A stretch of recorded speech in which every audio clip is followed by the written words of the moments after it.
Did a new driver update cause your device to stop working properly? Windows may let you restore the previous driver through Device Manager. In this guide, I'll show you how to restore a working driver and verify that everything is back to normal. First, open Start and search for Device Manager. Select it from the results to open the Hardware Management window.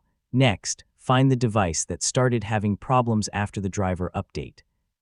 Expand the relevant category, such as display adapters, network adapters, or sound, video, and game controllers. Right-click the device and select Properties, then open the Driver tab. Here you can see the current driver provider, date, and version, along with several driver management options. Look for Rollback driver. If the button is available, select it.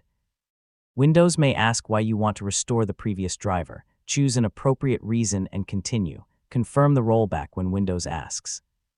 The system will replace the current driver with the previous version. During this process, the device may briefly stop responding, so give Windows a moment to finish. Once the rollback is complete, restart your PC. After Windows loads again, test the affected device and make sure the original problem has been resolved. To confirm the restore, return to Device Manager, open Properties, and select the Driver tab. Compare the driver date and version with the previous information. If the older version is installed, the restore was successful. If rollback driver isn't available, Windows may no longer have the previous driver stored. You can check your computer or hardware manufacturer's official website for an older compatible driver.